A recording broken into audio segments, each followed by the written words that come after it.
Happy Sunday, everybody. Welcome to Sunday Service. This is our podcast that we actually do live, where this not only streams to YouTube, but it streams to Facebook and a couple of other places. We usually have about 400 to 500 people that watch this show live, and they're all coming out here to learn a handful of things. I would say primarily real estate investing. We talk about tax. In fact, here's the book I was reading this morning. Boom. We talk a lot about tax. We talk a lot about how to make money so you actually care about tax. I remember there was a point in my life where I didn't care about tax, and now it's one of the main things I care about. We learn about wholesale. We learn about fix and flip. We learn about a ton of things. And today, on today's episode, we're going to be talking primarily about raising private capital so that you can do more and more and more projects. It is so good to see you guys in here. I see a ton of people from YouTube making comments already. Golfing was great today. Thank you so much for asking. We had only enough time today to do 9 holes, unfortunately, but got a lot of time with the family and got to enjoy ourselves. I actually have a couple of special guests here today, guys. And I don't know how to pronounce his name, but we'll get to him in just a minute. So remember, today we're going to be talking about private capital. So if you guys have a ton of questions about other things, I suggest one of 2 options. Number one, either A, I would go and watch previous episodes. I don't know. I would go and watch previous episodes of Sunday Service to see what those specific topics might deep dive on, so you can get some really good answers about what you're looking for. Or B, make a suggestion that you want us to deep dive on something, because a lot of times we'll take suggestions out of the comments. And you guys tell us, hey, I want to learn this. Hey, I want to learn this. I think a couple of weeks ago, we learned primarily what's the difference between subject to and seller finance. Then a couple of weeks later, we deep dove on a lot of the basics of subject to and how to have conversations. What's up, Cody? Cody, my business partner and my co-host today on Sunday Service. Good to see you. How's it going? Did you guys do anything fun today? Yeah, we're babysitting Octavius's dog for 2 days. So we went to the dog park and we went out to eat in Old Town, and yeah, it's a good day. What about you? I saw you were golfing.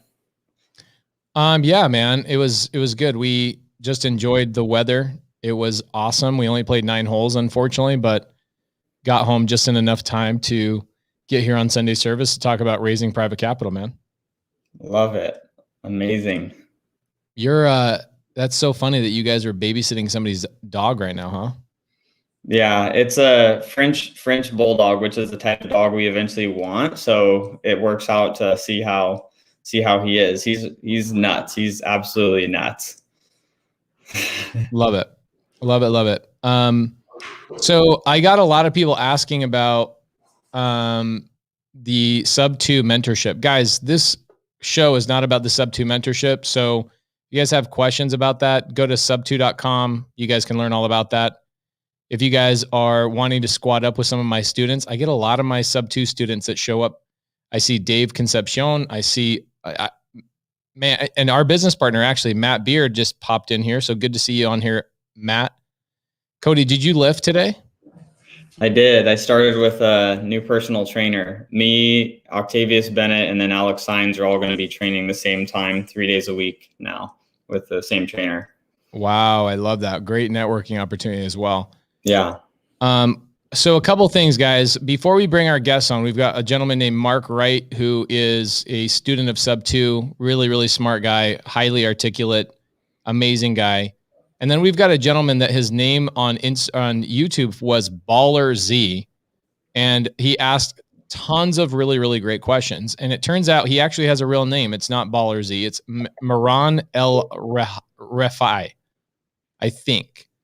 So I'm going to give you guys forewarning. I am really going to start being ultra picky about people who don't have good internet. So if I bring you on here and you're in and out, your internet is not working, I'll kick you right out of the show. I'm so sorry, but we really want to make sure that the audio is good for people who are listening to this at another date. So Mark Wright is always going back and forth on his phone, his internet. Last two times I talked to Mark, he was in and out. So I hope Mark figured out his internet today. We'll jump into our special guest here in a couple of minutes. But again, today, guys, we are talking about raising private capital. It's one of those things that, Cody, when was the last time you and I funded one of our own deals with our own money? I mean, it's been at least probably 3-4 months now. Do you remember the last deal we actually did fund with our own money? It's probably October, like Alpine, maybe. I don't know. I don't even know all the fix and flip properties. I don't even know all the addresses. Cody and I have a mastermind coming up here in about 3 weeks. And we were talking about on Thursday. So it's a mastermind that's Friday and Saturday. So it's a 2-day mastermind, but we do a bonus day. And the bonus day is Thursday, where we drive all of these people coming out to the mastermind out to fix and flips, sub twos, houses that we've bought sub twos, selling on a wrap. We're taking them out to development properties. And unfortunately, we have so many properties that are going on right now that we're going to have to divide like half the people into the East Valley and then come back and then take the other half the people out to the West Valley. And Cody and I, as we were deciding which properties we were going through, he kept giving me addresses. I'm like, dude, I've literally never heard of that property, but awesome. Sounds great. So it means that we're doing a good amount of fix and flips. Things are rolling on in our business. And we could always do more. I think we could always do a lot more fix and flips. And in order to do more fix and flips, you have to get 2 things. Okay. You have to get 1, more projects, and 2, more private capital. So if you guys are marketing in the Arizona market and you guys have any opportunities for us, please send us a message, 480-819-9295. I think we have less than 10 fix and flips going on right now, which our goal is to be at 24 active between the 4 phases of fix and flip. So let's go into that real quick. Phase 1 of fix and flip is I've just committed to a deal. So let's say Mark Wright, for example, one of our guests we're going to pop up on here, sends me a deal and I go, yes, I want it. That's phase 1. I'm committed to it. It's now in escrow. Phase 2 is now where we buy it and we close escrow and we start the construction. Phase 3 is when we're wrapping up the construction and listing the property. And then phase 4 is when we sell the property to a family. So for us, the perfect blend is about 6 properties in each category going on at any given time. So 6 that we've committed to, 6 that we're, active in construction, 6 that we're just wrapping up, and then 6 that are listed on the market for sale or are in escrow. And right now, I think we have probably between 10 and 12. And so we're about half of where we really want to be at. And if you guys want to learn how to do more, maybe how to find deals, happy to talk to you guys about that as well. So without further ado, let's bring our guests on. It looks like Moran does not even have camera working. So that's there he is. And we also have Mark Wright. So Moran, tell us how to pronounce your name and give us like a 1-minute, 2-minute introduction. Where are you at in the country? Where are you at in your business? And then we'll jump over to Mark Wright and have him do the same thing. Yeah. Can you guys hear me well? We can hear you great. Awesome. Yeah. So my name is Mahran. That's how it's pronounced. Mahran El-Rafai. I'm from Ohio, Toledo, Ohio. In the business, where I'm at right now, I've been in the business for about a year, just crossed the year mark. And within the year that just passed, did about 3 deals. So looking to bump that up this year and expand. Love that. Okay, cool. So before we jump over to Mark, what are your plans to bump that up? Yeah, so to introduce, first we get a lot more mentorship from people in my local area and also online, obviously being on Sunday service. Also to do more marketing or like SMS and incorporate that and RVMs and stuff, and which I'm looking into, as well as to ramp up my cold calling, which I've been doing a lot over the past year. So I'm just looking to do even more now, and also just get really specific with the people that I'm targeting instead of just blanket absentee lists, stuff like that, if you know what I mean. Love that. Okay, cool. Good to meet you, bro. What was up with the name Baller Z, or was it Ballers? No, I don't even know, man. I made that when I was like 14, so I don't even know. Love it. I mean, it was a dope name, but I was like, I wish I knew your actual name. And it's good to finally meet you because you ask really, really good questions. Thank you. It's not your name that pops out to me. It's your questions are so damn good. So thank you so much for always tuning in, providing value to the rest of the audience. And without further ado, Mark Wright, tell us what market you're in. Tell us about your business. Are you just starting? Have you done deals? What does the next 12 months of goals look for you and your business, and how are you going to achieve those? Absolutely. First of all, good evening, everyone. What's up, Pace? Hey, Cody. Mahran, is that how you pronounce it? Yep. Cool. How are you, man? I'm in the Las Vegas market, and I believe Pace just mentioned I am a sub-2 student. I started following Pace in June, and we met. And like a lot of people on this stream right now, I started watching Sunday Service, Wholesale Hotline, looking at the videos on IG and YouTube, and there was just so much value that it just made sense. I had to get involved. And so I've bought a few properties in the past, but very much not in a creative manner. Things were different, and this just makes a lot of sense. So I consider myself a new investor. I'm starting from scratch, completely emptying my cup, learning from the ground up. And love it. It's a lot of information, but it's very detailed information, and it works well for me because I learn well with there is hand holding, but I learn well when I can watch something and stop it and take notes and ask questions, and either Pace or someone on the team will get back to me. So I'm considering myself a brand new investor. I'm starting out, going to be driving for dollars virtually. We have a challenge that's going on in the sub-2 group, but going to be doing that and squatting up with some other people who are also mentors, other students, and having them cold call and go out and speak to people. The goal is to get 5 rentals by the end of the year. I have to gauge whether or not that's not necessarily realistic, but whether I'm shooting too low in terms of whether I need to raise the bar on that. But I want to get to the point where I'm doing at least 3 to 5 wholesale deals a month. And I'm giving myself 6 months to get to that point. So love it. That's love where it. I am. Cody, you know what I want to start out with real quick, because the reason we brought Mahran and Mark on here is because we were talking about the topic, and it was going to be raising private capital. And both of these gentlemen were like, yo, I'd love that to be the topic. So I thought, hey, let's have them on. We can have a kind of a one-on-one conversation, and everybody else in the audience can kind of just either A, vibe and hang out, or B, they can participate by asking some good questions as we deep dive. Yeah. When you're looking at both where these two gentlemen are in their business, you know, you and I had a great conversation yesterday about our own business, right? So we're prepping for our mastermind coming up in 3 weeks, and we've got basically 40 people coming out to that mastermind, you know, between them and their partners. We cap it at 30, but there's 10 extra people bringing their partners. And in there, one of the things that really impressed me about one of your topics that you're covering is the first question that you ask yourself in the pyramid.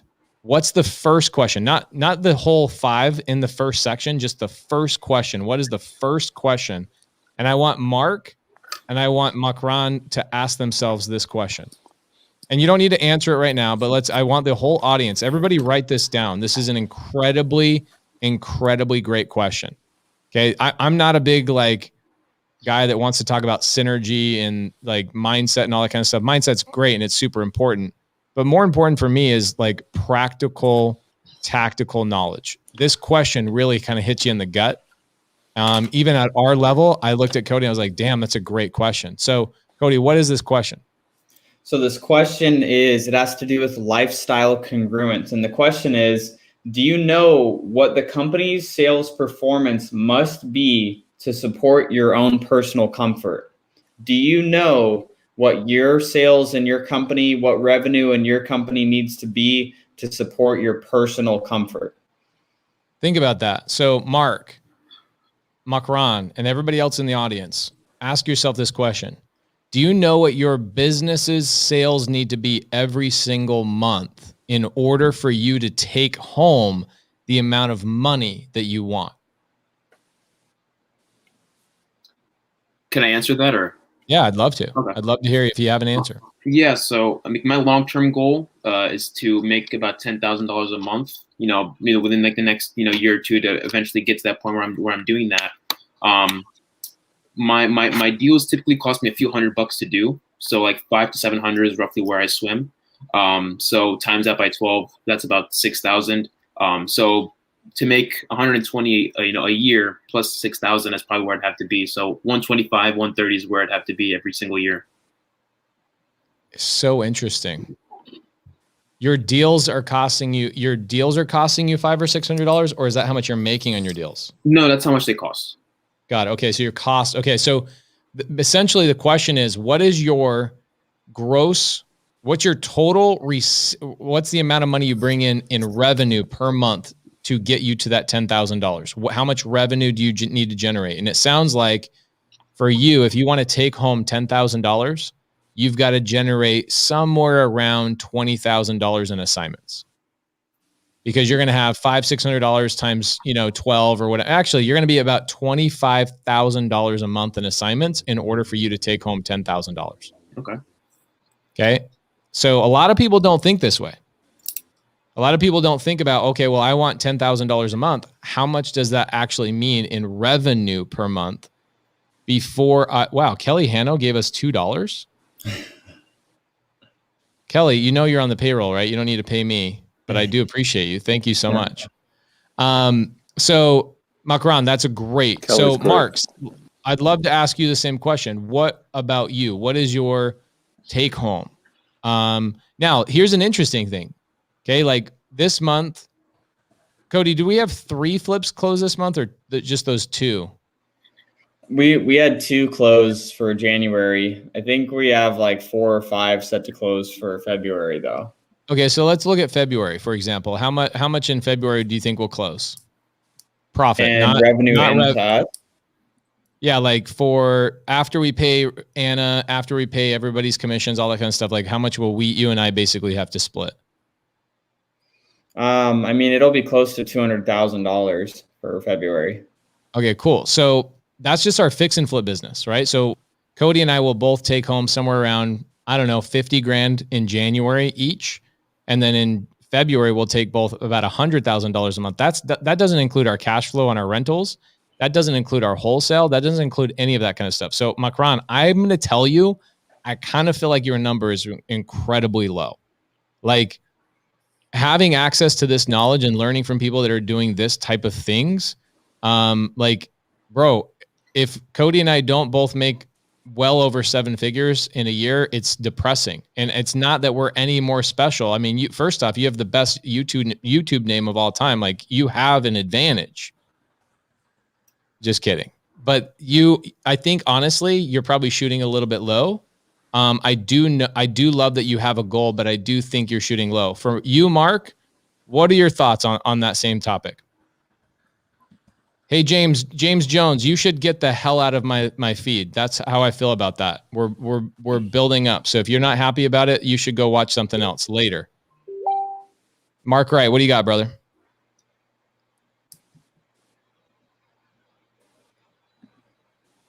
Mark Wright. No numbers that well. I understand the concept of kind of like reverse engineering that, figuring out where I want to be and backing out of that. It's kind of what you and Cody teach when you speak about underwriting a deal.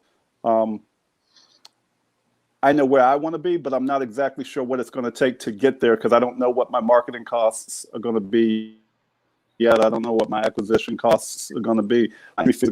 So I'm hoping that over the next, I know that over the next couple of weeks, I'll learn that and I'll figure that out and I'll have a better idea, not just how to calculate that and know it hypothetically or generally, but specific to the market in which I work. Okay, great. So that said, my goal is to get to $25,000 a month. Love it. Okay, cool. So here's why I asked this question. And you get guys like James Jones that come out and they're impatient. We've only been in here for 20 minutes and the guy's losing his mind. He wants us to get to the topic. The reality is there's a foreword in every book that you read, and there's a prelude, and there's a backstory. And the reason why I ask you this question is because it's important. Okay, why is it important? It's because we raise capital to do this business. Okay, it's incredibly important for you to understand how to raise private capital in this business and understand what it is used for. So before we go into how to raise private capital, I want to spend 5 to 7 minutes on what we raise private capital for. So Cody, tell us, what are we raising private capital for? Are we raising it to do wholesale? Are we raising it to do fix and flip? Are we raising it to do rentals? What are we raising private capital for? Primarily for fix and flips. Right now we're, looking at this year at self-funding probably more of our rentals, but primarily right now our fix and flips, our rentals, and then towards the end of this year, from what we've been talking about over the last couple months, is looking at putting, some money together to go and buy either a mobile home park or a, smaller multifamily complex. Got it. Okay. So here's the thing is you're not raising money, guys, everybody that's paying attention, because here's why I provide so much context and I'm so long-winded, is because when I get to the crescendo and I get to the payoff, everybody has this aha moment and they go, oh my gosh. But if I do it the other way, I go, okay, let's show you exactly how to raise private capital, which we'll get into.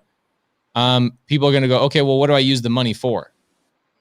Let's talk about what you're using capital for. So when I start telling you about the conversations you have with these lenders, you know why you're even having these conversations in the first place. So we raise money for two things. Okay. We do not raise money for our wholesale operation. We do not raise money for our JV operation. Okay. So what is our JV? It means anytime a wholesaler brings a deal to us and we sell it for them, or anytime a wholesaler brings a deal to us, and needs us to do maybe transactional funding or something along those lines, we're not raising private capital for any of those things. We're just that's a transaction. We're just very in and out, very, very quick. The two things that we're raising private capital for are these things. Number one, the obvious, which is fixing and flipping. Okay, so I'm going to jump in, do a little bit of screen share, if you guys don't mind.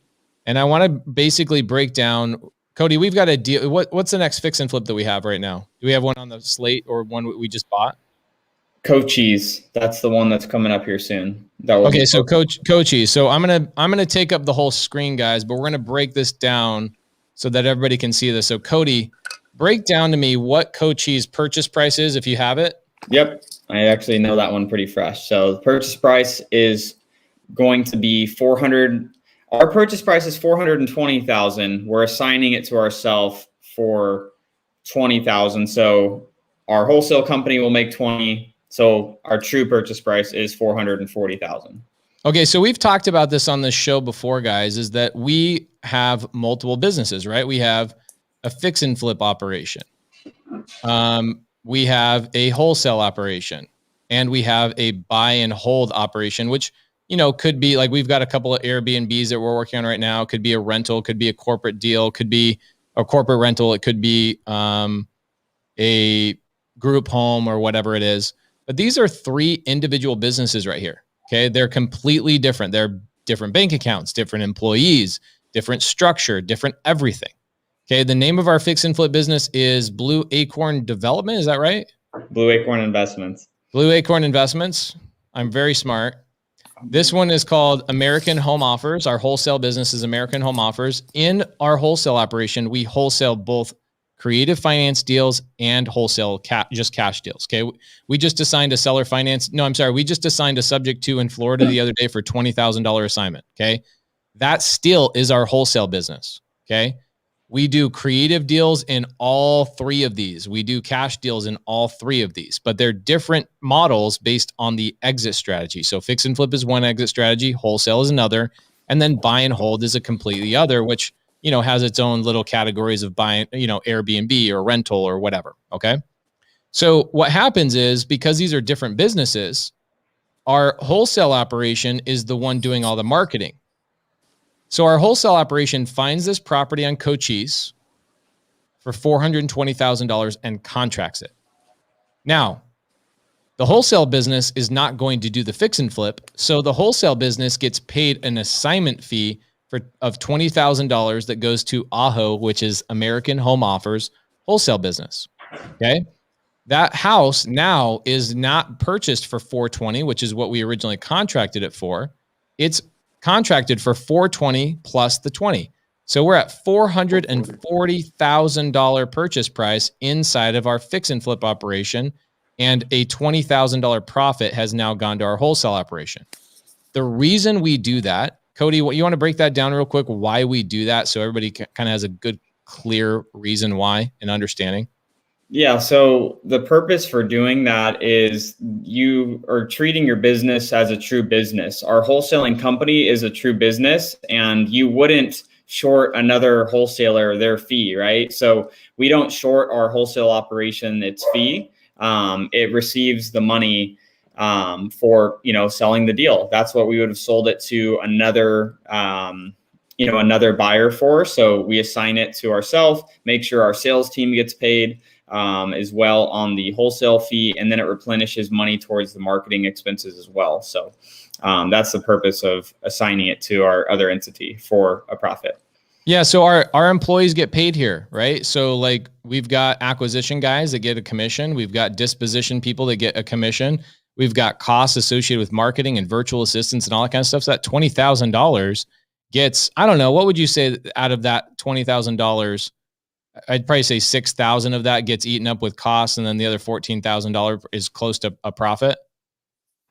Yeah, close to a profit. Yeah, I would say, we're getting closer now that we have more virtual assistants working on our team and less, US based team. So we're closer to around a 50% margin, but we're in the 40s as far as our profitability on the wholesale side. Love it. Okay, cool. So you guys now understand what we did there and why we bought this property on Cochise we bought it for $440, essentially. We didn't buy it for $420, even though that's what the wholesale business contracted at. The wholesale business got paid its $20,000, and that pays all the employees and all that kind of stuff. Okay. Now over here, because we paid the fix and flip operation, American Home, what's it called again? Blue Acorn Investments. I don't even sign on the documents on these anymore. So I'm sorry, guys. I don't know all the names of all of our LLCs. So the fix and flip operation then buys this property for $440,000. What are the remaining numbers we need to know? Renovation, all that kind of stuff. Yeah. So the renovation is probably going to be about $45,000. Okay. So $45,000 is our reno. And then I'd say we've got a bunch of closing costs. Let's say $5,000 when we purchase it. Right? Yeah. Yep. Okay. So we've got closing costs because, guys, we are buying this property. We've got closing costs of $5,000 when we acquire it, $45,000 in reno. What other numbers do I need to worry about? We have the commissions on the back end.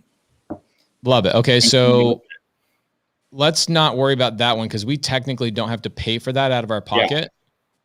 What do we have to pay for out of our pocket? We got payments, we got utilities, we got insurance, we got all that kind of stuff. Yeah, plug in about $20,000 for the holding, for money costs, utilities, all that. Okay, cool. So guys, on our fix and flip operation, where do we raise money? I'm going to give everybody a guess. What portion of this section right here, because this is our total cost, right? We've got to go get the $440,000. We've got to get $5,000. We've got to get $45,000, and then we've got to get $20,000. We actually utilize two lenders. Okay, there's one lender number one and lender number two. There's two lenders on every one of our fix and flips. So what is the breakdown? How much of this $440 does our first lender give us, and how much of this does our first or second lender give us? Does anybody have a breakdown or a guess? Makran or Mark, do you guys have any questions about any of this so far?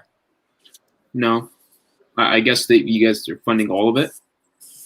We don't put any of our own money in any of our deals. Literally all of this money, which would be $440 plus 5 plus 45, so that we're $490. So the total amount that we've got to come up with is $510,000. Literally $0 of that will come out of our pocket. Okay, so we're going to use two lenders. Okay, I've got some will come obviously from a private lender. Yeah, this is great. So check this out. The first lender is a hard money lender. Mark, do you know what a hard money lender is specifically? Yes, I absolutely do. Hard money lenders are usually short-term lenders, and they loan you money to be paid interest only. So as you're making your payments to them, you're not reducing your principal at all. So whatever the term is, it's usually a short term. You'll make interest only payments, and then when you pay them off, it's a balloon payment in essence. Why are they called hard money lenders? And it's also based on the asset. There you go. Because they're based on they base their lending on the asset, not on you, and they tend to charge higher interest rates, if I'm not mistaken. You are correct. So here we go. Check this out. So a hard money lender, Mark hit it right on the head, bases their lending on a hard asset. So a hard asset would be a car. It would be a house. It would be something along those lines. You can't go to a hard money lender and just go, hey, man, I need a loan. They're not going to give you a loan. They're going to base it off of the asset. We have a lender who actually will give us 100% of our purchase price all in one loan. We do not have to bring a down payment to the table. Everything gets paid for on the purchase. Okay. And that we have a couple lenders actually, and they range between 12 to 16%. Okay. So those lenders will range anywhere between 12 to 16%, depending on the lender we use, depending on who has money. This raising money with a hard money lender is Cody, what's the process when we decide, let's say Frank West Capital, when we decide to go with them, what is the process Cody took a quick break. So the process to get a hard money lender is literally a phone call. These guys are businesses, okay? These are lenders. They do this for a living. Cody, how easy is it for us to get a lender tied up on a deal on a hard money loan? I mean, we send an email and we have money in like 4 hours. Okay, truly. So do you guys see why I'm walking through this context? Because I need you guys to understand, people overthink hard money lenders. They think it goes through credit. They think it goes through appraisals. They think it goes through all this stuff where like the lender, Cody, I think you've met most of our lenders, but like, it's not like we have these deep personal relationships with these hard money lenders, right? No. And I think one thing to point out too, Pace, is, on the hard money lender side, if you are a brand new investor, it can be a little bit, you will go through a little bit more of a process than say we do, because we have an established track record. But, for people that are newer using hard money lenders, they may require you to submit some, documentation, not like your credit score, but hey, what do you see on this deal? How much money are you expecting to spend on the renovation? What's your plan? They may require you to put 10% down on the hard money loan, which you can fund with a private money lender, which Pace will get into. But those are just some things that, if you do go to a hard money lender and you get a couple hurdles the first time you go to use them, once you establish the relationship, it becomes easy. Like with the hard money lender we use now, it's literally we send an email and they fund it within a few hours. Whereas new investors, they have to go through a little bit more vetting, but that's what you can create with a hard money lender once you create and establish that relationship. So Cody's leaving one important piece out. So let's say I'm Mark Wright. Cody, may I ask you a question? Sorry. Yes. Yeah, go ahead.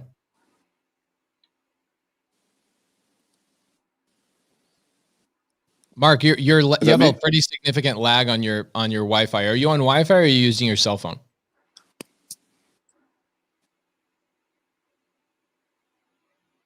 Wi-Fi. Cell phone. Yeah, it's pretty. Your lag is literally like a 7-second lag. I'm not sure why it's lagging because I'm at home.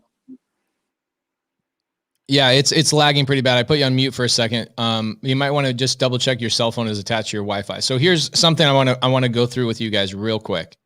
So on this relationship with this lender, this is really where people get scared. And Cody's forgetting one thing that you need to focus on. If you don't have credibility, which I've never had to go to a lender and they've ever asked for my bank statements. I've never gone to a lender and asked for any of that kind of stuff.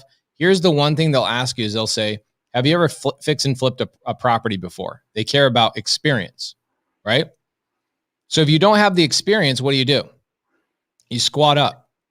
So for example, Cody, Katie Fisher, we had a girl, Katie Fisher, brought a deal to us, and she had never fixed and flipped a property before. What was the process of that relationship, and how did that help? How could that help somebody that's like, yo, I have a property, but I've never fixed and flipped before? What are the things we brought to the table that essentially set her kind of on the right path? I mean, for her, all she had to do is bring the deal. Once she brought the deal, the lender that we were going through and that she wanted to also have a shot at using wouldn't lend to her without her putting, a large down payment down and all this vetting. But her bringing the deal to us and then us going to close on it, going to that same lender because they know us, they know the experience that we have, we were able to, get that deal done and, not have to go through the hurdles that she would have to go to on her own. And then that helped establish credibility for her because that lender understands that she's working with people that know what they're doing. So it's going to bring her better trust with that particular lender going forward. Cool. So I love that. There's a couple really great questions in here. I love these questions. I'm going to jump on them real quick. Dizzy says, why not self-fund and save the interest when possible? So it's not about saving money, okay? It's about scaling your business. And when you're funding deals, we just did this interesting Zoom the other day on Friday night. We were talking to this girl named Haley, and she was utilizing the BRRRR strategy. And I go, let me guess, you've done like 3 or 4 BRRRRs and now you're out of money. She's like, yeah, I am out of money. I'm locked. I have no ability to buy more deals. I have to go save more money. So when possible, I guess you can fund it. But the reality is the goal is not for us to make $10,000 a month. The goal for us is to make $100,000, $200,000, $300,000, $400,000 a month. You can't do 24 renovations with your own capital. You just can't. And the reality is, where do Cody and I actually use our money? Because we're both really conservative guys. Okay, I'm a very conservative guy. I drive a Prius. My home is less than $500,000. Could I afford a $4 million home and the nicest car you can ever set your eyes on? Yes, 100%. And same thing with Cody. But the reality is we're trying to build legacy here. So we want to be incredibly smart about our money, where we place it. Cody and I use our money to go build other businesses, right? Like title companies, property management companies, things of those nature. Because when you're doing real estate, this is an interesting conversation, guys. When you're doing real estate, when you do a deal with a lender, you pay them a percentage of interest. Okay. When I go raise private capital for a business, what am I going to now give them a percentage of? I'm going to give them a percentage of my ownership. So we are not raising capital for other businesses. We are using our cash to build our businesses, and we are using people's money to do our fix and flips because all they get is an interest play on that deal. Okay, so really great question. Really, really great question, Dizzy. So squat up, okay? A big part of this is squatting up. There are lenders out there. So this is an interesting thing too. A lot of people will go to like one lender and they'll go, oh, this lender wants this. I'm like, okay, go to a different lender. They're like, oh, I can do that. Yes, there's literally, if you guys Google right now, I would be curious. Everybody right now, we have 350 people watching live, which is amazing. So thank you guys so much for tuning in. But 350 people should go to their website, go to their browser and type in, like, open up another tab and type in hard money lender and then the city that you're in. You will have pages and pages and pages of hard money lenders. They are everywhere. They're easy to find. Okay. So let's go back through Cochise because I want to get into actually raising private capital. We've got another 50 minutes or so, and I want to get into that. So, Cody, we go out and we get the hard money lender to give us the full, how much is the hard money lender going to give us out of this? 440. Okay. So the private lender is going to give us the 440. And then we've got to basically put the rest of this together with a private lender, right? All of this is a private lender? Yep. Okay, so here's what's interesting, guys. So out of this $510,000, the first loan is $440,000, and that is from a hard money lender, and we get that through a simple email. Okay, we email our lender and we let them know, hey, We want that money. And how fast can they get the money to title typically? Yeah, I mean, literally like 4 hours, like day of, we've had to do it. We don't like to do that, but sometimes, you know, if a private lender was trying to fund the deal and their IRA takes too long for the funds to transfer and we need to close and we have to go with hard money, it is nice to have it as a backup. Got it. So here's the thing. On the other portion of the loan, we need to raise $70,000 for this. Okay, $70,000, and you can see how quickly your own cash can get zapped up, right? If you're just getting started, you're thinking, man, how do I get that $70,000? Well, there's a couple different ways to do it. Either A, get a partner, or B, go and raise private capital. Okay, a partner would be somebody that actually splits the deal with you. Okay, and that's not what we're trying to do. We are not trying to split our deals. So we prefer to go the private lender route. So our private lenders, because they're individuals, they come in, and here's what's interesting, guys. Pay attention to this. Okay, look at the miscellaneous section here. This is a part that a lot of people don't understand. What does that miscellaneous entail? We actually raise enough money to pay our lenders. Hey, Mark, I keep muting you because you're Mark. I'm sorry, bro. I'm going to kick you out of the studio. You got your thing's kind of screwing up. So sorry, brother. So, we pay our lenders with what money, Makran? If I keep saying that I'm not coming out of pocket, what happens if this is a 4-month loan? Right? Well, let's say this is a 4-month project. Okay. Month 1, month 2, month 3, month 4, don't these lenders get a payment? Yes. Where does that payment come from? It comes from you guys. It comes from eventually the sale of the house. No. It does come eventually from the sale of the house, but they're not going to wait for the sale of the house. They want their payment every single month. So where does that money come from every single month? If I told you I don't put a penny of my money into these fix and flips, how do I pay them? With the other lender's money? We raise enough money right here in this $20,000 right here. We pay our lenders with our lenders' money. Wow. So we raise enough capital that the utilities, the taxes, the HOA, the monthly payments to the hard money lender and the monthly payments to the private lender, all of that money gets raised up front. And so we know exactly how much money we need in order to go and do these projects. Okay, so a lot of people, I'm telling you this, has anybody gotten any value so far? And we can go a little bit longer tonight.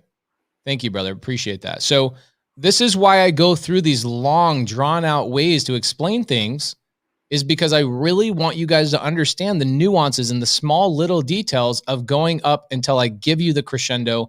But along the way, I want to give you these little nuggets. People are so afraid to fix and flip because they say, I don't have experience. I don't have money. Oh my gosh, guys, if you understand that you truly don't use any of your own money, this is those things that you see on Instagram and Facebook ads and YouTube ads where people are like, I didn't use my own money. It's like, a lot of those are true.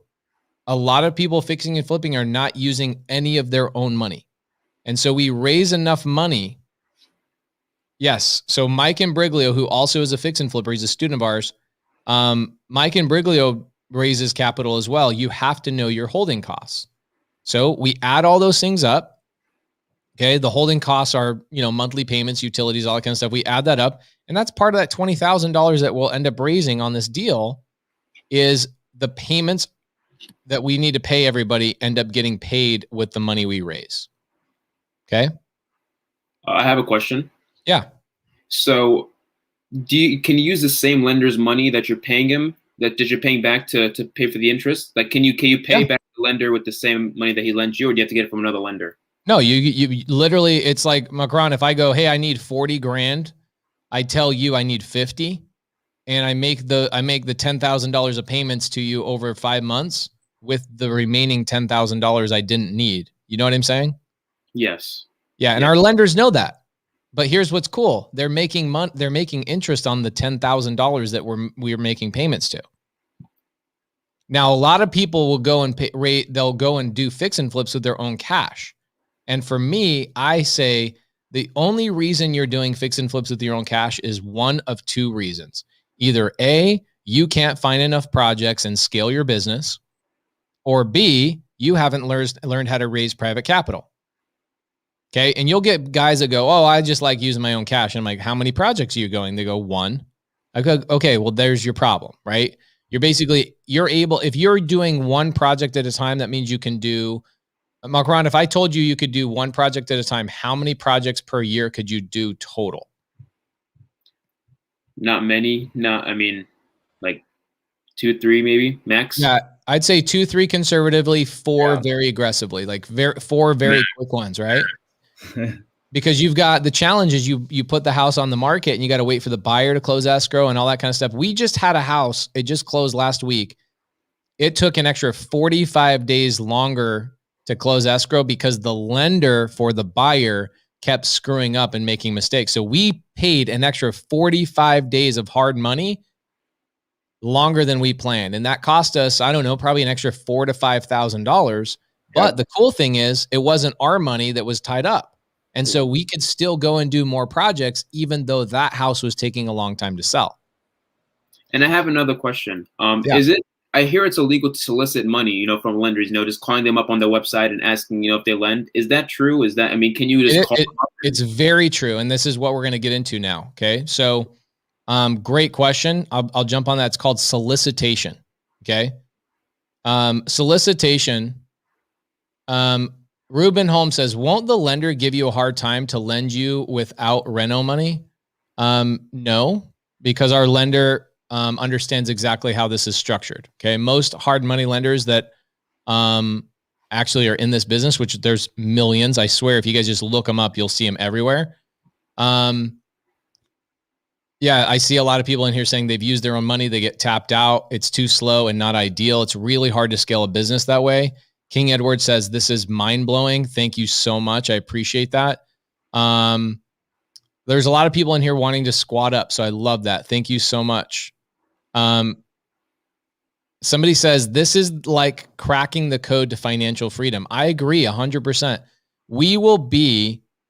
Cody and I will probably generate close to $2.5 to $3 million in profit this year just from our fix and flip revenue, and none of that money will be used on our own. The only time we will ever use our own money is if it's like a $5,000 renovation. It's like, oh, just throw the money in there. But for us, we're building other businesses and we're buying other businesses. So we extract the cash.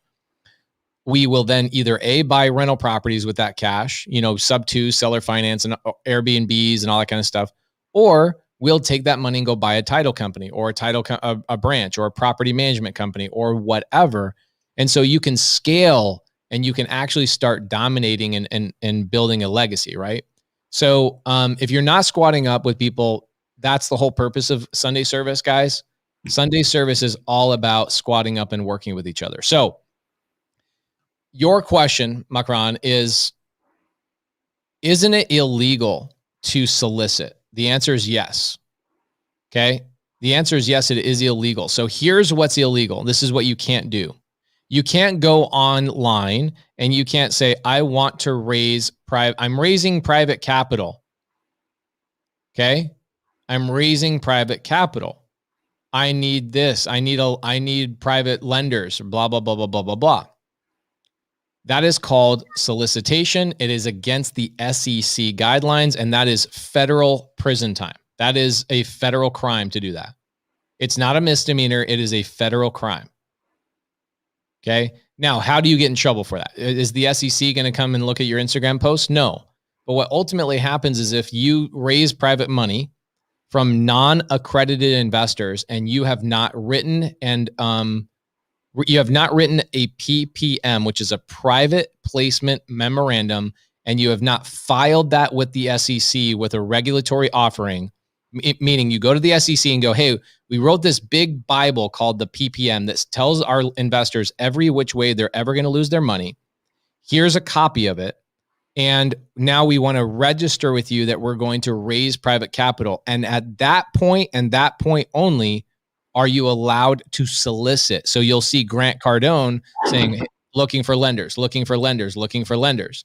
He has written a PPM. He has filed with the SEC. And that's where you'll see people say, hey, this is our Series A or Series B offering or whatever else, is they have actually registered with the SEC. So how do you get around that? There's two ways to get around that, okay? The first way you get around that is friends and family. There's an exclusion in the SEC code that says if you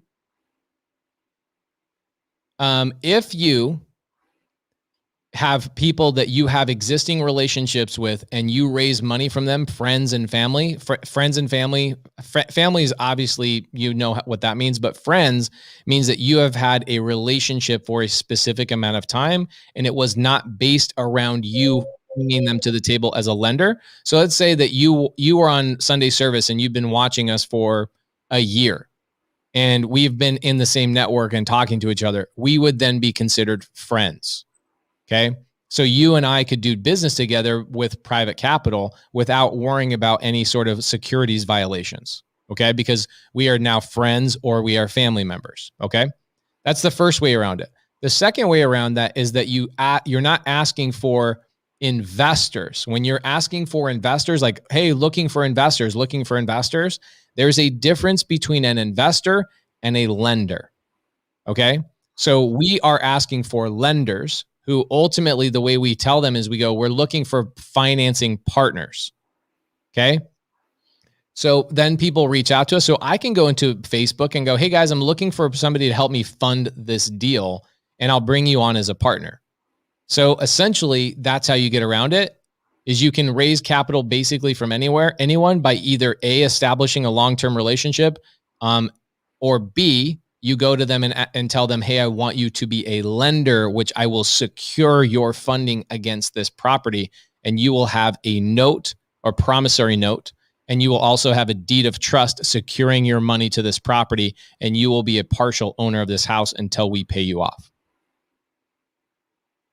Mike Boulder, Colorado says you should not be doing a PPM. Most real estate investors are not doing PPMs, but you asked the question, I'm answering. I don't know one smaller person.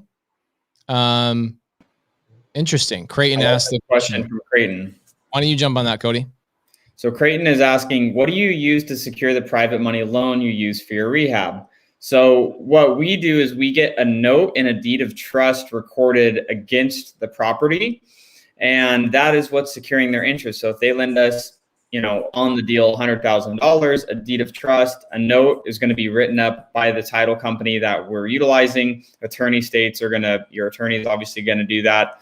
So they're going to secure that against the property. That's essentially like if you get a loan with Bank of America or you get a loan with Chase Bank to buy your personal residence, what they're doing is they're recording a deed of trust and a note against your property, basically stating out what the terms of repayment are. And so that's essentially what you're doing with your private money lender is you're writing out the terms of repayment and showing the county that there is a deed recorded against this property that needs to be paid off at the next sale of the property.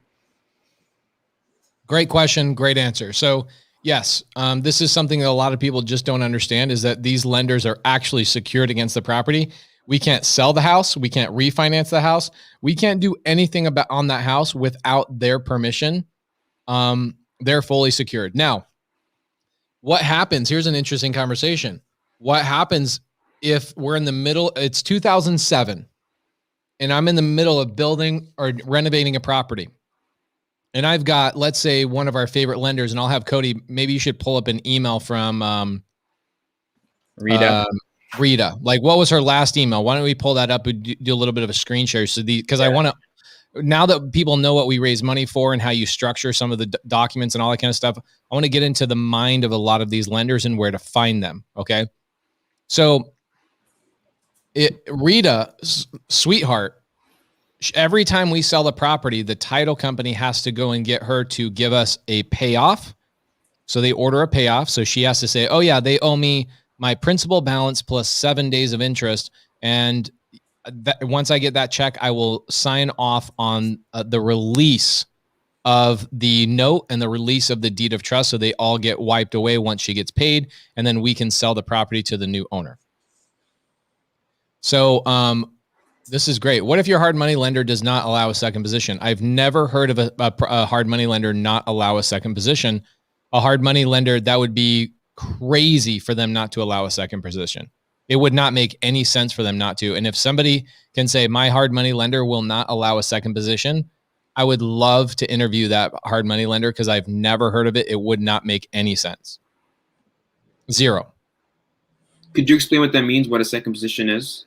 Okay, so we talked about there's two lenders, right? And there's a reason why I was writing number 1 and number 2. Okay, so lender number 1 right here. Let's say that the world falls apart. This lender gets paid first. So let's say that we bought the house again. We've put in $510,000. Lender number 1 gave us $440,000. They're in first position. The person who gives us the money first we secure their debt, right? We have a note, a promissory note. What's a promissory note, Mark Ron? It's basically a very fancy IOU. Okay. So this is an IOU and it's recorded against the property and it's in first position. It means that if everything falls apart, the person who controls the property is the person in first position. Then there's a second position lender. This is also known as a gap lender. They're filling in the gap, right? They're paying for closing costs. They're paying for the renovation. They're paying for the miscellaneous, all that kind of stuff. This lender funds the other $70,000. So let's say that the market completely tanks. And now this property is only worth $420,000. And I end up getting foreclosed on because this is all the house is worth. How does that let's say it goes to foreclosure. Somebody comes and buys this property on the courthouse steps. Where does that $420,000 go? Remember, $440,000 is owed to the first lender and $70,000 is owed to the second lender. How much goes to the first lender? How much goes to the second lender if it's sold for $420,000? I guess that all $420,000 would go to the first position lender. You are 100% correct. First position lender gets paid 100% of that. Now, let's do something where it doesn't sell for $420,000. Let's say it sells for $490,000. Now, how much of it goes to the first lender and how much goes to the second lender? $440,000, pay off the original lender, $440,000, and then the remaining would go to the second position lender. There you go. Does that make sense? Makes perfect sense. Thank you for sharing that. Of course, yeah. That's something really interesting. A lot of people don't understand that, and I think that's a really, really great question. So when Rick says, well, what if your hard money lender, the person in first position, doesn't allow a second position? Why would they not? It doesn't make any sense for them not to because the second position doesn't have any control whatsoever. I have one of the emails from Rita too, if you want me to pull it up. Yeah, pull it up. Do a screen share. All right, one sec. And I apologize. Hayel ran to the store while we're on here. So if the dog barks, I have no control of that. So for those of you that may be listening on Spotify or iTunes, can you hear me okay? Before I jump into this. You sound great, dude. Maybe. So this was an email from one of our lenders, Rita. She said, Pace, hi there. I still can't retire, but bonus, she calls her interest payments bonus. Bonus has paid for car insurance, lifelong medical needs. So I can't tell you how blessed that I am that we came across each other through a side road that led to success. Talk about impressed as I look in on your programs here and there. It's still way, way over my head, but what I know is trust in you and what you're doing. Trish gets, this is a transaction we were doing with clear title during our last intervention, was taken by surprise, and she so admired it to even comment, trust is pretty unheard of today. Thanks for confirming not only Cody, but Jeff is also part of that trust, since the money I invest to help others took my lifetime to build. Jeff said he is old school. I like that. And he is thorough and clear. You know how to read people to connect them with me, and I appreciate that. So let me give you guys some context of this email. Okay, this is Rita Hansen, one of our private lenders. I'm going to tell you guys how I met her, and I'm going to tell you guys how much money she has and how much we pay her. Okay. So she's thanking us. Okay. You guys need to understand something very important. It's who feels like they have to convince a lender to give them money? Who feels like they have to convince a lender to give them money? It is the exact opposite of that in our world. Our lenders want to do business with us because we have profitable projects and we have a good track history. Most people's money is sitting in their checking accounts, sitting in 401ks, sitting in IRAs. Their money is doing nothing for them. Nothing.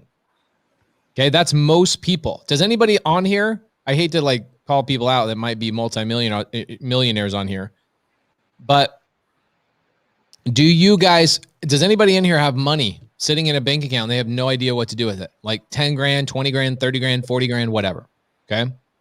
You'll see a lot of people are like, oh my gosh, I do, but I don't know what to do with it. Our lenders are the same way. They have 100 grand, they have 50 grand, they have 200 grand, they have 300 grand. We have a couple of lenders like Gary Jayberg, who has $45 million. We use his money way less often than we use Rita Hansen, who has less than $100,000 to her entire name. We use her repeatedly because she is so grateful for the return. She is so thankful for the opportunity to lend money to us. Okay. How did I find Rita? I found Rita. She was a motivated seller. Oh my gosh, dude. I didn't even think about Desiree, but we got to talk about Desiree. So I'm going to give you guys a couple of lenders. The first lender that Cody and I got together, let me break that down for you. First lender that Cody and I did together too. Yep. First deal that Cody and I ever did together was a property on, what was the name of the house? Wolf Street. Wolf Street. So we bought the property we got it under contract for $110,000. Okay. At the time, Cody and I were not business partners. So I got the contract because this is our first deal together. If you guys know the story, you know the story. The story is this. Cody reaches out to me and he says, hey, Pace, I saw you on Steve Trang's show. I need some help. I'm not great at closing, but I'm good at generating leads. I go, great. We're a perfect match made in heaven. I'll close deals for you. So we meet at a McDonald's. Cody gives me 6 or 7 leads. And then I leave to Florida for the next 3 or 4 days to a mastermind that I was part of. And while I was on break between the mastermind, I was calling Cody's leads. I get a hold of this lady named Desiree, and Desiree owns this property on Wolf Street. I end up getting her contracted at 110, and oh my gosh, that was one tricky freaking seller. The trickiest seller and situation.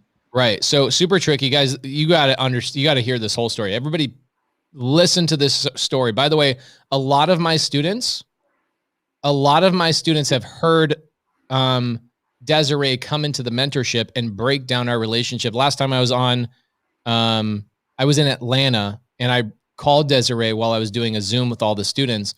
And I said, hey, Desiree, just wondering, when do you want your money back? She's like, man, I would never want my money back after doing business with you guys. You guys just keep sending me the monthly check. I'm so happy. I'm so happy. I'm so happy. So Desiree is her name. This is not even the cool part of the story, is getting this lender.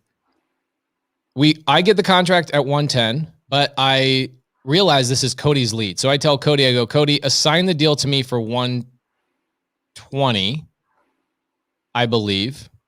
So Cody made 10 grand, assigning it to me.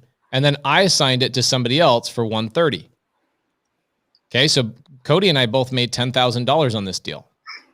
Okay. Really cool. That was a great deal. But here's what's cool is that while I was talking to Desiree, everybody write this down because this is probably 30% of where our money comes from.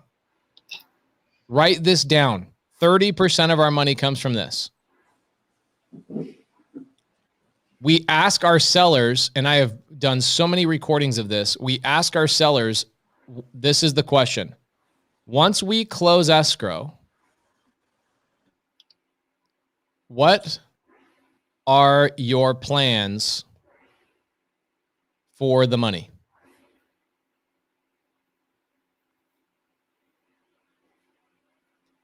She says, I don't know, but I need a passive return. So I told her, I go, well, I don't know if you want to invest with me or maybe some of my friends, but I'd love to show you what that looks like.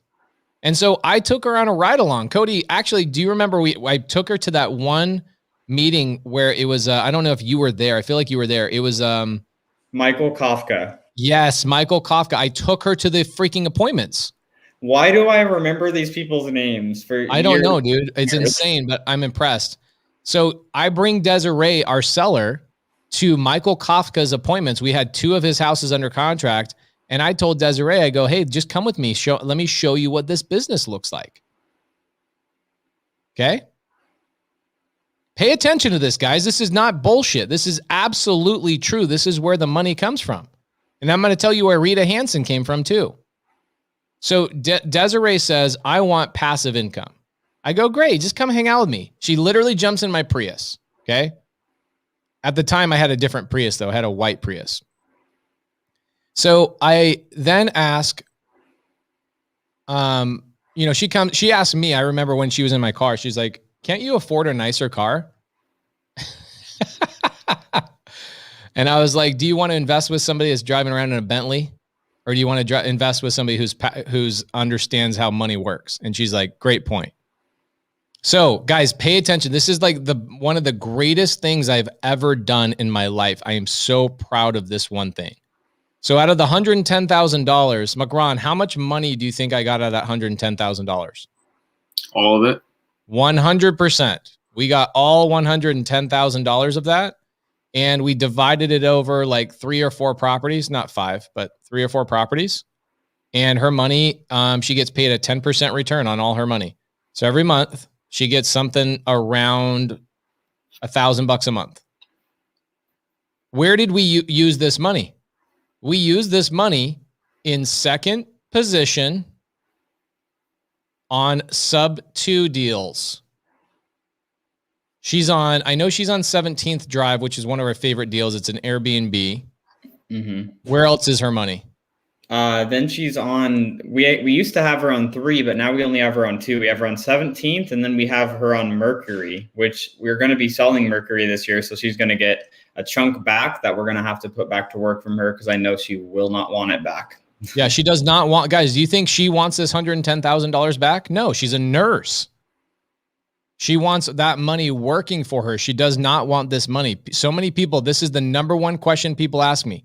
And I'm so sorry. I have not been, now I know, I'm so sorry that I have not been looking at the side chat. I've just kind of been in the zone. Hopefully this is giving you guys a tremendous amount of value. I hope you guys understand how amazing and powerful this is. Okay.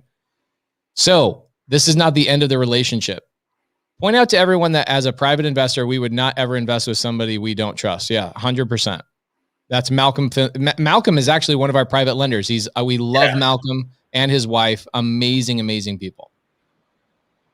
Okay, and we obviously maybe we could have Malcolm come on here. He's one of our private lenders. We could come on here as a guest and do like round 2 next week, talking about what that looks like as a lender. What does he see from what are they learning? What do they see? How does our team treat them? All that kind of stuff.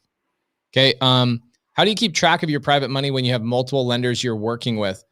We have Slack, we have Asana, we have all that stuff. And a great bookkeeper that I do weekly calls with to review what money do we have out? I mean, we have a spreadsheet that we keep track of all of our lenders on, but then we're having weekly conversations around, hey, when is this money going to be getting returned back to this investor? And then where are we going to be deploying it next? And then those are the conversations that happen on a week to monthly basis, depending on the lender. Okay. So guys, I want to finish up my conversation with Desiree because I think this is the most powerful thing. Besides convincing my wife to marry me and besides procreating and utilizing, that whole God's gift, besides that, this is the coolest thing I've ever done. Truly.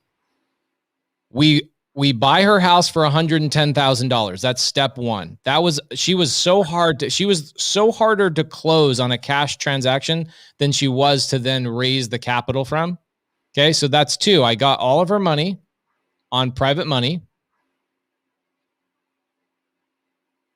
But here's the thing. I could call Desiree right now and she would call me. She would answer her phone and say, "Hi, friend," because we love each other. We're friends. I'm friends with her husband. I go and visit their kids. Your lenders are your friends. Okay. These are the family members you choose, not the ones you were born with. Okay. So check this out. What's the third thing I did? Nobody will guess. Nobody will guess the third thing I did. And I don't even think you knew this, Cody, until recently. I did this a year ago and I never even told you this. She was renting her own home for 9 years. And it was their dream home. They'd been fixing it up. They'd been doing all sorts of stuff to the property. And she says to me, "Man, I wish I could buy my own home."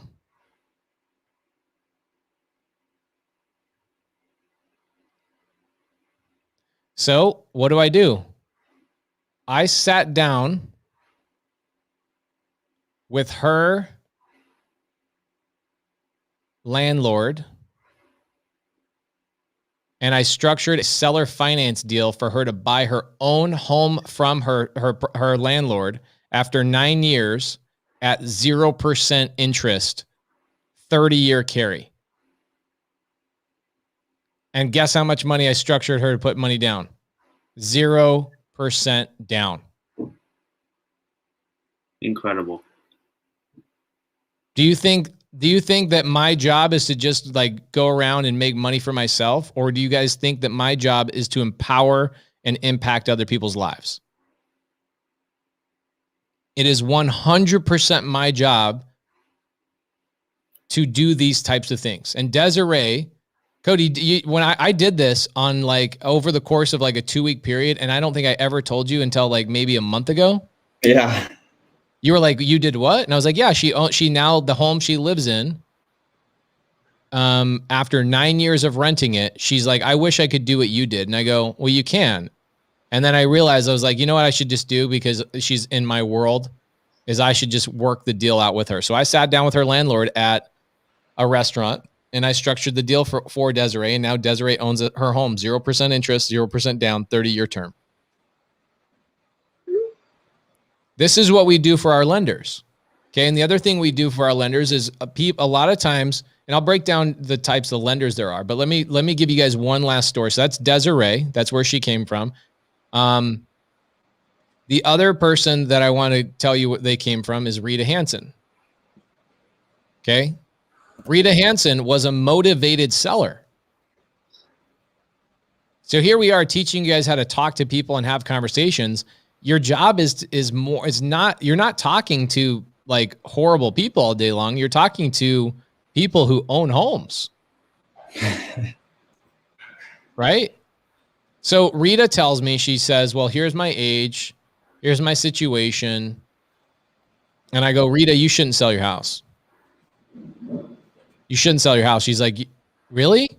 She's like, "That makes me want to sell the house to you more." I go, "I know. Usually that's actually a line I use. Usually that's a line I use to like make people want to sell to me."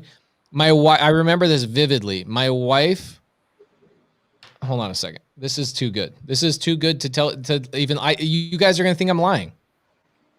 You're going to think I'm lying this whole story. Let me get my wife on the phone. I remember while you're calling her, I remember when you were telling me about the seller and you're like, "I think I'm going to get this deal." And I was excited and I pulled into a Starbucks and I remember you called me and I was like, "Did you get the deal?" And he's like, "No, but she's lending us money." And I'm like, "What?" Hey, babe. Yeah. Do you remember my first conversation I had with Rita Hansen? Yeah. What? Tell everybody, what was that conversation and like how you felt when I was walking around to that park? I only heard the very beginning of it, but if I remember correctly, I feel like you were talking her out of selling her house to you, and then you were talking to her about like where she works, what her retirement is, what her plan is, and then you started coming up with a completely different solution for her to invest with you instead and keep her house. And it was really interesting because it happened in like a 15-minute car ride and it was just a whole different take. Thanks, babe. Okay, Bye. I'll be quiet. Sorry, Corbin.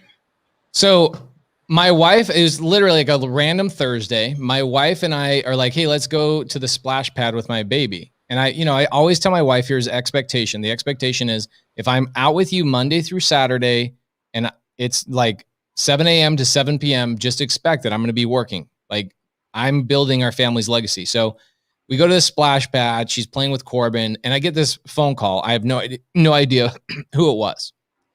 It came from a lady named Rita Hansen. And she calls me up and she says, hey, is this Pace? I go, yeah. She goes, are you Pace, the guy who saves people from foreclosure? I go, yeah. What's up? And she goes, you saved my friend from foreclosure 30 days ago and you didn't even want to buy the house. I go, well, it's not that I didn't want to buy the house. It's that she really should have stayed in the house. I really cared about her solution. And she's like, wow, so it is true. And I go, okay, who are you? What's going on? She says, my name is Rita Hansen. I want to sell my house. I'm not really in distress, but I kind of want, I'm nearing retirement and my financial advisor is telling me I need to sell my house. And I listened to the story from my friend at work that you saved her from foreclosure. You stopped the whole thing and you got her a loan modification and you saved everything and you wouldn't even take like a Taco Bell gift certificate. I go, yeah, that was the right thing. It was what she needed. And she's like, that's so unbelievable. I get emails, phone calls, all these people calling me to buy my house. And you're the first person I've talked to that actually gives a crap about anybody. I'm like, wow, thank you. I take that as a compliment. Guys, am I tooting my own horn? Yes, I am tooting my own horn. This is the passion we find in this business. This is a passion. I should toot my own horn. This is fun, right? So what happens is Rita then she tells me, here's my situation. Here's where I'm at. This is why I want to sell. And I go, Rita, you shouldn't sell your house. She's like, this has got to be a line. I go, no, you shouldn't sell your house. I can tell you how to retire faster than how long have you been with this financial advisor? She says 28 years. I go, you and I need to sit down. I would love to meet at like a Denny's or something. And I'll write out exactly what I think you should do with your money. And whether it has anything to do with me or not, I just want to help you out because your financial advisor has grown your portfolio in 20 something years, less than 8% total. It's an absolute horrible financial advisor. So this was a year and a half ago. And Rita Hansen, we actually pay Rita Hansen a flat fee. We pay her $2,500 every time she lends money to us. And she lends money to us typically about 8 times a year because she's giving us money in 2 chunks, like 35 grand here, 25 grand here. And it's always on 2 deals. And she's getting paid a flat fee of $2,500. That's it. That's what we worked out. So I told her, hey, if you just lend to us every 90 days, I'll give you $2,500. And she's like, wow, are you kidding me? So she's made like 20 grand. She's made like a 25% return on her entire portfolio working with us in the last 14, 15 months. And that came from somebody who I told her, no, you should not sell your house. Okay. Liz says, I would love to know how to have that conversation with my landlord to buy my duplex with Desiree terms. So again, guys, I'm telling you, this is ultimately, Jess Marshall says, next time you're in Dallas, jump on my podcast. Jess, I would love to jump on your podcast. I'm actually going to be going to Dallas in the next 30 days. I just bought an Airbnb, so I would love to come on your podcast. So when you guys are sitting here talking to sellers and you're buying homes, that is truly 30% of where our money comes from. 30%. And when I tell you this, it's crazy, but it is absolutely true. These people are selling their homes. They're inheriting houses. There's a seller that we bought 2 sub-2s from, and he, in the same conversation, and I gave this recording away. The guy's like, I'll give you $250,000 to invest with. I just want to be passive. It was a seller. This is where 30% of our money comes from, is our private sellers. I actually had a seller like that too a few days ago. He's not looking to invest in like residential, but like he said, like, if you ever find any warehouses or industrial, like, I'll be your money partner. And I'm not into that, but in case I ever do, I mean, I have a guy for that now. Dude, I'm telling you, it is so crazy how this works. And so, Jeremy Davis says, Pace, I was told by attorneys you should never pay flat fees because of usury laws. Are you familiar with the risk? Nope, never heard that. Our attorney says it's perfectly fine. Does everybody feel like they've gotten massive value? And maybe like as we're starting to wind down, now we've just warmed up. I almost feel like we should do another episode all about raising private capital, episode 2, going into next week. Go ahead, Cody. I was going to say, I think on this live, Pace, you've done a great job, and we've done a great job just giving people the perspective and getting the understanding of, okay, private lending, I know I need to raise private money, but what am I using the private money for? Where is that going? And how do I do it? Where do these people come from?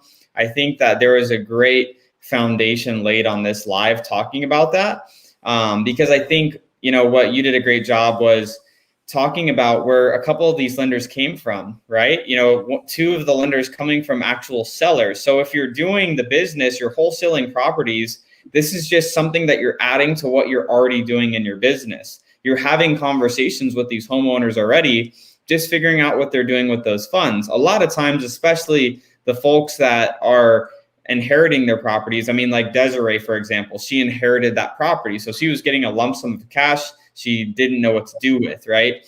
Or like a Rita, where she's, around retirement and she wants to, consistently grow her, nest egg. So, that's what you have to take away. A couple of things that I really took away from this call is, looking at it from a bird's eye view for new investors that are trying to, figure out how to get a private lender. Just, starting to do deals, those are great opportunities to bring in private money lenders.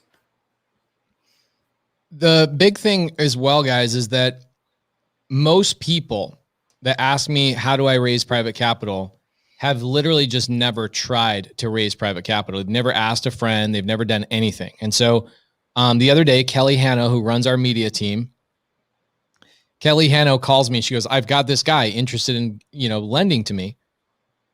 And this is also the power of having Cody and I, people are coming to the mastermind and people that are in sub 2 mentorship. When you guys need credibility, I want to pull up my email that I sent to Zach. Let's see, Shelly. I wonder if Zach Shelly is actually still in here. But I had an email that I sent over to Zach Shelley where he says to me, oh yeah, check this out. Cody probably won't be a happy fan of this, but here's what I did to the seller. What? You'll be fine with it. Okay, so check this out, guys. This is why you have a mentor that actually cares about your growth. Let me change this screen share to this specific email.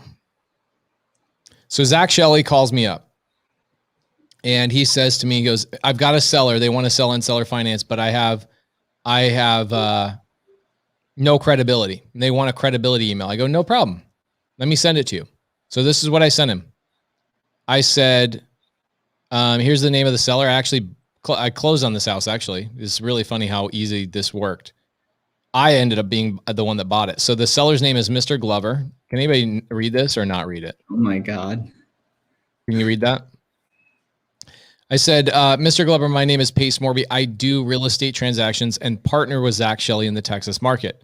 I personally do deals all over the country with an emphasis on Arizona, Atlanta, Nevada, Florida, and Texas. My personal cell phone is blah. I shouldn't be giving that to anybody. Me and my partners own several businesses across different parts of real estate. We own a title company, creative finance business, virtual assistant business, real estate software business, blah, blah, blah, blah, blah, blah, blah, blah, blah, blah, blah, blah, blah. Here's a picture of the attorney that I'm standing with that will do the close of escrow, which this is who closed escrow. This is Scott Horn. Here is a video of a recent seller who sold to us. Here's a testimonial from our insurance provider. And here's a few of our LLCs with all of with the houses inside of them. As you can see, we are doing a lot of business. Zach is someone we are doing deals with, and I can personally vouch for him. So when you have a mentor, this is the purpose of a mentor. When you have a mentor, this is the purpose. This is the purpose of going into a mentorship, is having credibility at your fingertips. Okay, so I told Kelly Hanno this when she talked to her private lender the other day. I said, Kelly, leverage my name. Use our projects. We want you to be highly successful. So when you have these conversations, and every student in here that's a sub 2 student, how many people are sub 2 student? Throw up the peace sign. I want to see how many of my sub 2 students are in here out of the 350 people watching. You all, and this Rob Robbins says exactly why we say so underpaid for this mentorship. Rob Robbins, somebody I consider a personal friend of mine, is in the Fresno, Northern California market. Guys, you have Cody's and my credibility at your fingertips. If you ever run into a seller that says, I need help, I need to understand that you're a credible buyer, you have us. Okay. Same thing with private lenders. If you guys run into a private lender that says, I would lend to you, but you're too brand new. If you're one of my students and you're one of our Cody and my mastermind students, get me on the phone with your private lender and I will help you raise that capital. I did the same thing for Kelly. Kelly brings her private lender to one of our meetups in Florida a couple of weeks ago, and I prop her up. I'd say, this is the girl. This is the girl. You got to lend your money to her. Boom, boom, boom, boom, boom, boom, boom. Okay. So if you guys ever need help and you're a sub 2 student or you're in the mastermind, we will help you with whatever you need. Okay. Awesome stuff. Look at all these freaking sub 2 students. So guys, if you are not a sub 2 student and you're looking to squat up, look at all of these powerful people. Marcia Wright, oh my gosh, I love you. Gerald Rojas, one of our private lenders, is actually in here. Gerald, I love you. Vincent Lanza, amazing. Guys, and Oscar, another one of our private lenders. I actually saw Debbie Lewin here a couple minutes ago. Malcolm Finlayson. Malcolm is one of our private lenders. I've never met a married couple that had so different accents from each other. It's like my favorite when you're talking to both of them on the phone. It's so awesome. It's like you're sitting at the UN and talking. You know what I'm saying? So Debbie Lou, we love you. You're awesome. And I saw you in here a little bit ago. So I think what we should do is I think we should deep dive on how to find. So we already talked about leading up to it. Okay. So next week, this is what I want to do. And Macron, if you have any questions, we can wrap up with some questions as well, but everybody pay attention. This is what I want to do. I want everybody to share this podcast. Take a screenshot on your Instagram, tag Cody, tag myself. And I want everybody to show up for Raising Private Capital 2.0 next week. I want to do a whole nother hour and a half all about raising private capital. And what we'll do is we'll bring in one of our private lenders so you guys can actually have a conversation with one of our private lenders. And then what we'll do as well is we'll deep dive and actually show you how to find people that are private lenders outside of sellers. Okay. So we've talked to you about how to find sellers, utilizing your private sellers to get the private money. We'll show you how to get the other 70% of your private lenders, like tactical, amazing advice. Has anybody felt like they got actual tactical advice tonight? Did you guys get any one-liners? Did you guys get any things to ask the sellers? Did you guys understand anything? What was the main thing you guys got out of this today? Give me some feedback. I want to know. And Macron, do you have any questions before we lead into wrapping this up?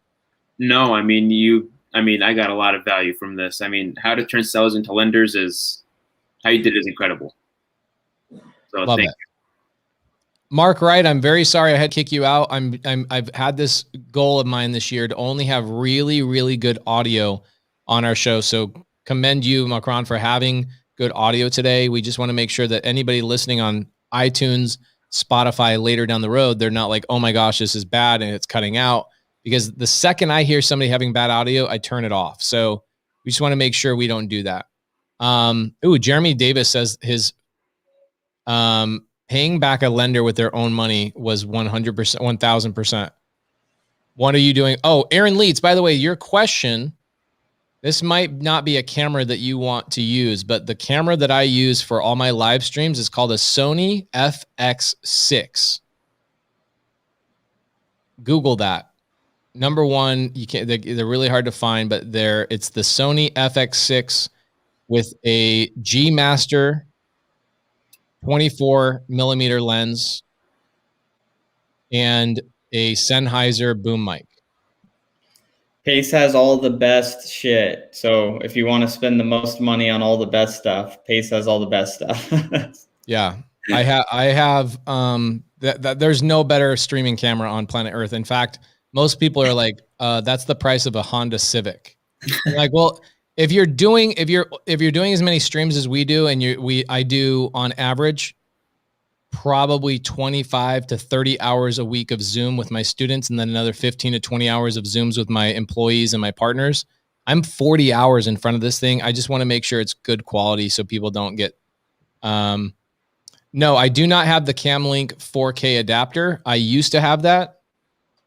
And here's where it's sitting right now. I do not use the Camlink anymore because my equipment has surpassed the Camlink necessity. Yeah, it's a Sony FX6. Cinema, like you can make movies with the camera that we've got. Okay. Ooh, Lynn Money says, leveraging your mentor for credibility. That is what we're here for. That is why you join mentorships. You don't join mentorships just to watch a bunch of lame ass videos in like modules. Those are cool. But at the end of the day, yeah, Jeremy, you did see me playing with the Camlink. I was messing with it with I have a Sony A7S III, which I have as like a third camera angle, but that one does use a Camlink. This was, I think, one of the big things. I told everybody to stop and write this down. This was the question I asked Desiree. Once we close escrow, what are you going to do with the money? Cash buyers as lenders. Do we have any cash buyers as lenders, Cody? No, I mean, most of them are using their money if they're going to use their own capital for their own fix and flips. Yeah, I mean, so here's another thing, and we'll bring Malcolm or Debbie Lou or somebody else in here. A lot of our lenders that we'll get are people that are aspiring fix and flippers, people that come to us and go, I want to fix and flip. I don't quite know how, but I do have cash. So can I participate as a lender? I'm giving too many nuggets away. I got to leave this for number 2. So interesting. Mihran. You have a silent, like almost a soft K in the middle of your name. Is that how am I saying it right, or is it too hard? My name is Persian. It's pronounced in the dialect Mahran. So it's Mahran. I say Mahran with no H, no K in the middle. It's just an H. Oh, for some reason I thought I heard it with a K. I'm so sorry. You're good, man. I'm so sorry. Us Westerners are idiots. I'm very sorry. Guys, this was really fun. I think this was amazing. I think that next week, if we can we've had 350 people watching live today, almost the whole entire show. I think if we can share this to the Creative Finance Facebook group and everybody in the Sub 2 mentorship, please spread this whole week and let's talk about it. I want to get more people on here. The reality is next week, I'm going to talk about all the people that are private lenders are going to be in the side chat. I'm going to start asking people if they're willing to do private lending in the side chat, and you guys might be able to squat up with some actual private lenders. Kelly Hanno says 2.0. She's loading it right now. Love it. So please share this with everybody. Tag us on Instagram. Go into the Creative Finance with Pace Morby Facebook group and make one comment. Like, here's the biggest thing I learned on Sunday service tonight.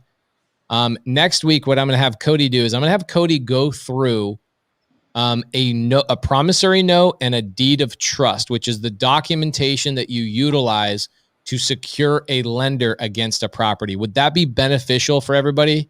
Cody, do we have one that's really recent that you can use? Yeah, of course. We have one closing this week that we can use. Let's do, which one are we closing this week? Sonnet. Oh, that's a great one because that's a private lender on a seller finance deal. Yeah, we're keeping that for forever. Amazing one. Let's do that one because this is Sunday service after all. So next week, guys, we're going to have Cody's going to pull up the closing documents on a property we're buying this coming week. It's a $500,000 property that we are raising private capital for. That private capital will go in second position and we will then utilize that property. The exit strategy will be an Airbnb. I don't know what our net will be on that off the top of my head. Do you know what the net is going to be? The net should probably be close to $1,000 a month, probably more conservatively $700-800 a month with, all costs associated. The property should generate 50 grand a year, 55 grand a year gross, but our net around 750 to 1,000. Melvin Maxwell says, what are the minimum returns you guys are trying to achieve with each fix and flip? So you'll get a lot of fix and flippers that they'll say, I want a return based on a percentage. But because Cody and I actually don't use any of our own money, our return is infinite, even if we make $1. So for us, we're not as aggressive as a lot of people. They'll say, well, I'm buying one flip at a time, so I got to make $50,000, $60,000, $70,000. For us, Cody and I, you and I don't really have this conversation, but I think that like an average of $25,000 to $35,000 a flip is probably where we're very happy.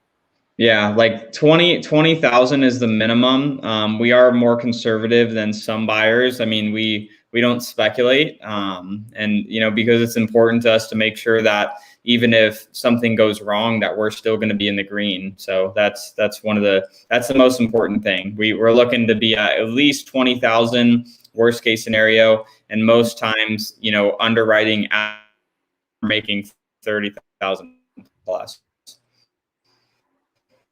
Love it. Love it. Love it. And anybody that's a sub 2 student, I've already built out the private lending module for sub 2 2.0, the new training that we're releasing. I think in the next couple of weeks. That is like 12 to 14 hours of raising private capital, all in very, very detailed, same way, like building up. This is an hour and 20 minutes essentially that we talked about this. In the sub 2 mentorship, you guys will get 12 hours of this deep diving. So if you're a sub 2 student, we're just barely scratching the surface on what you guys get access to. Aaron Lead says, I need to learn more about managing Airbnbs. I've heard it's complicated and less passive. Here's the thing that we do. We just have Noah Hoffman do it. We're not interested in managing our own Airbnbs. No. We're only going to make $700 or $800 a month on that thing. Cody? Oh, he went out. So anyway, guys, we really appreciate you guys so much. Maran, walk me through it again. Should I say the I or no I? Replace the I with an A. It's like Mahran. Mahran. Yeah. Okay, yeah. My bad. So thank you so much for coming tonight. Hopefully you had fun being on stage with us. It's a little bit more active being on here, wouldn't you say? Definitely, yeah. All right, brother. I appreciate you. We will see everybody next Sunday service, Raising Private Capital 2.0.